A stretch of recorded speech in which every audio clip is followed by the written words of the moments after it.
सदियों से सच्चे क्राइम की कहानियां दर्शकों को मोहित करती रही हैं।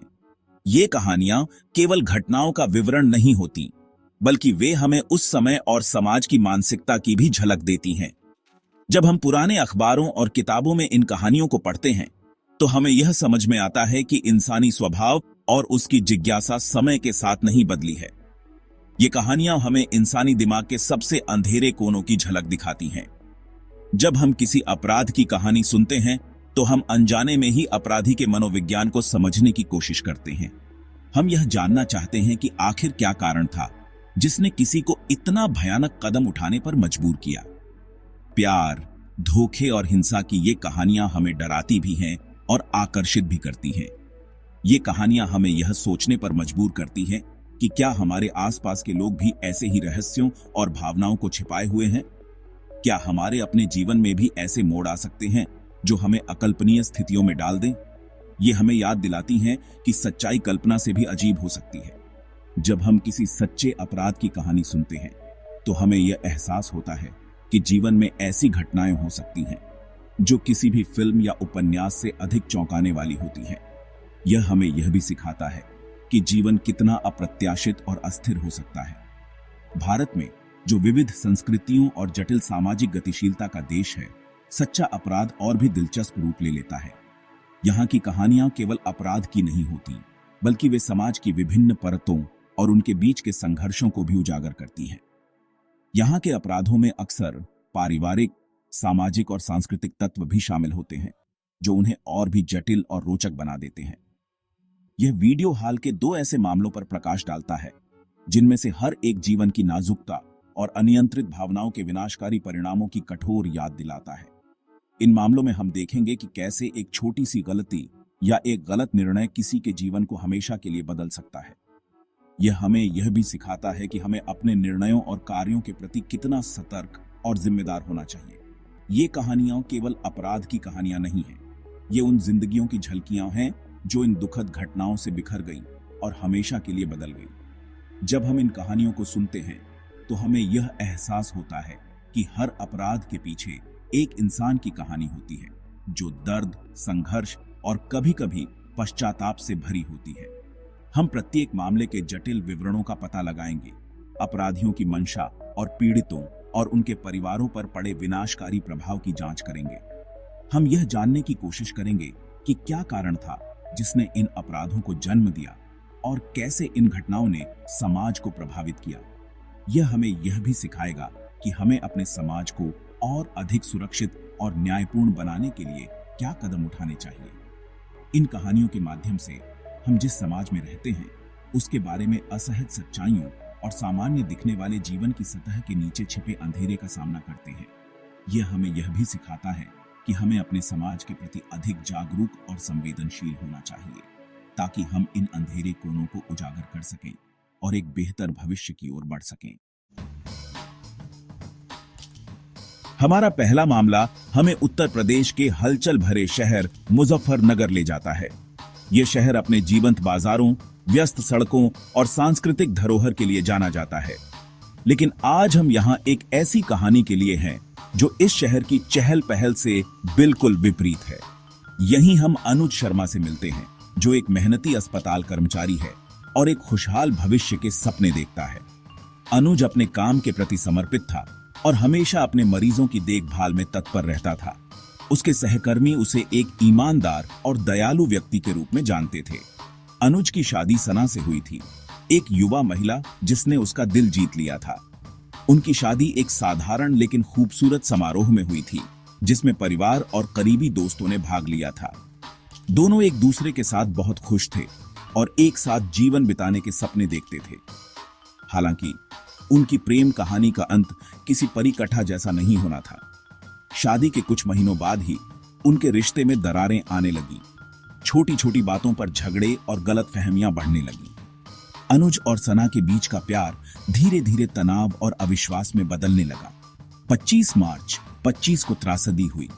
यह दिन अनुज और सना के जीवन में एक काला दिन बनकर आया। अनुज काम पर एक लंबा दिन बिताने के बाद अपनी प्यारी पत्नी के साथ समय बिताने के लिए उत्सुकता से घर लौटा। वह थका हुआ था, लेकिन सना के साथ समय बिताने की खुशी उसके चेहरे पर साफ झलक रही थी। हमेशा की तरह सना ने उसका पसंदीदा शाम का पेय, एक गर्मा गर्म कप कॉफी तैयार की थी।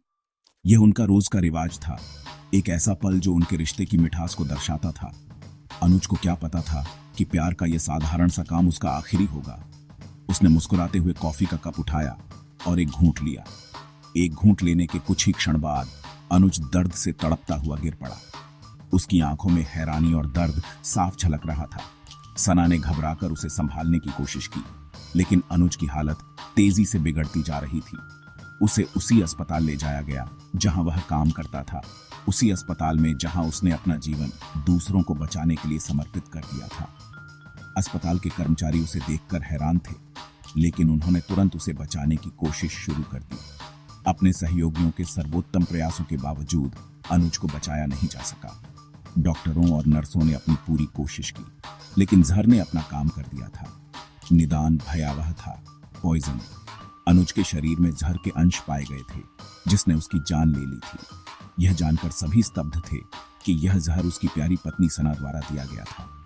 इस घटना ने पूरे शहर को हिलाकर रख दिया और एक खुशहाल जीवन की उम्मीदों को चकनाचूर कर दिया। जैसे ही अनुज के आकस्मिक निधन का सदमा कम हुआ, उसकी युवा पत्नी सना पर संदेह होने लगा। अधिकारियों ने अपनी जांच में रहस्यों और झूठ का एक जाल उजागर किया, जिसने एक भयावह मकसद की ओर इशारा किया।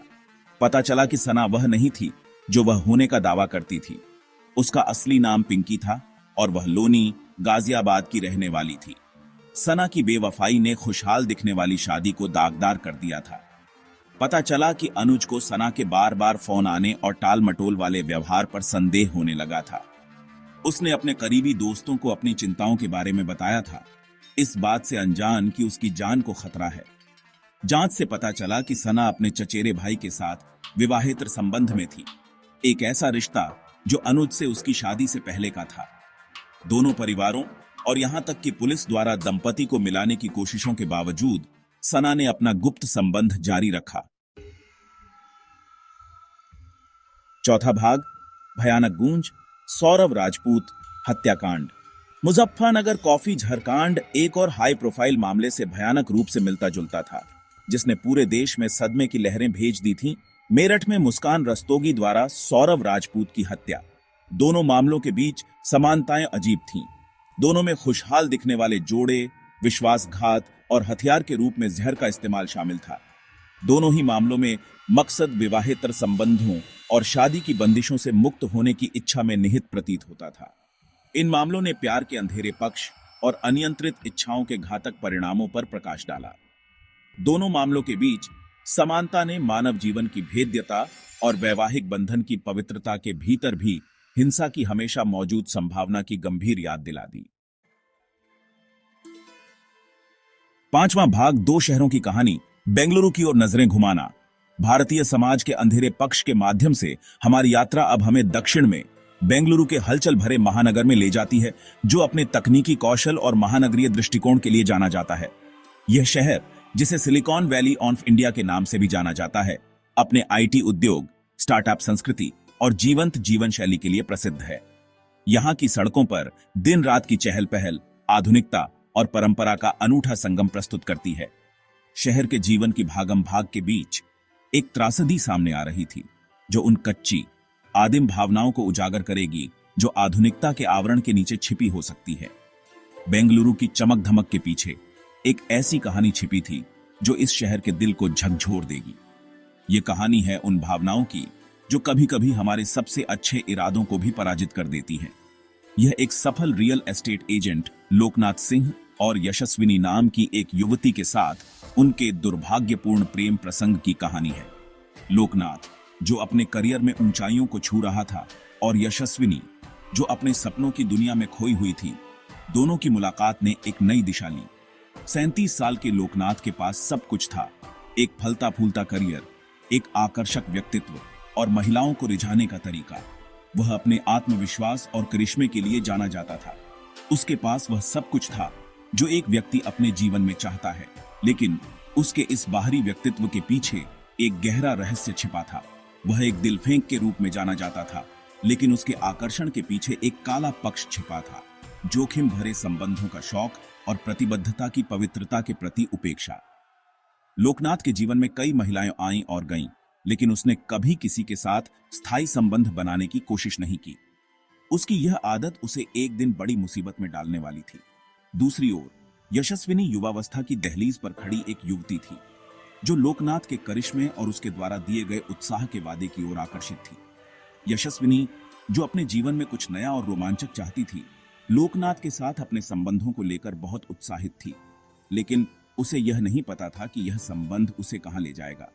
उसकी मासूमियत और भोलेपन ने उसे लोकनाथ के जाल में फंसा दिया और वह उसकी दुनिया में खो गई।